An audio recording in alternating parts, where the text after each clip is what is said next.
કાલે ક્યાં પહોંચ્યા હતા? ચોપડીમાં કઈક પાઠનું નામ તો હશે ને? તું બહુ બોલે, ઊભી થઈ જા.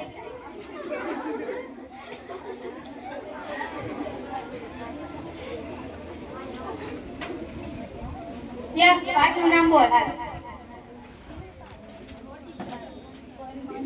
ઊભી જ છું. બળ અને દબાણ હતો.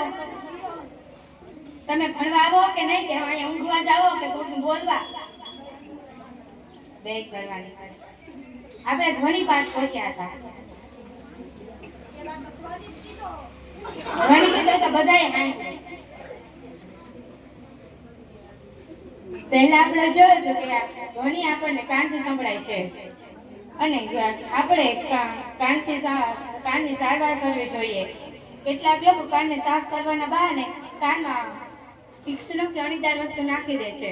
તે નાખવાથી એ ખબર નથી હોતી કોઈને કે કાનના પડદા તૂટી જાય છે ને હંમેશા માટે બેરાસ આવી જાય છે અને તેની શ્રવણ શક્તિ ઓછી થઈ જાય છે.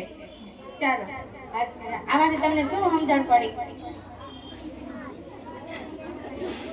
કંઈક તો ખબર પડી હશે કે આમાં શું કરવું શું ન કરવું. ચાલ કે જો બેટા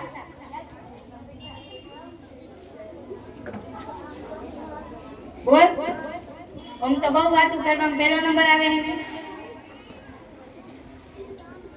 બોલ.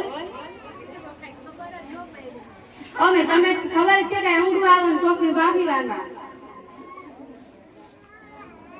આમાં તે ખબર પડે આપણે જાજો ઘોંઘાટ થતો તેવી વસ્તુ કાનને ન લાવે અને કઈ વસ્તુ છે ને કાનમાં ન નાખે. તો બસ આજે આટલું જ રાખવું. જેઓ નિષ્ઠાવાન અને કાર્ય પ્રત્યે સમર્પિત છે, જેઓ વિદ્યાર્થીઓ માટે પ્રેરણાદાયક છે, જેઓ વિદ્યાર્થીઓ માટે હંમેશા ચિંતિત રહે છે, જેઓ હંમેશા ધીરજથી કામ લે છે, જેઓ વિદ્યાર્થીઓને પરીક્ષાલક્ષી કન્ટેન્ટ પૂરું પાડે છે. એવા ચાંદની ટીચરનો અમે આભાર વ્યક્ત કરીએ છીએ.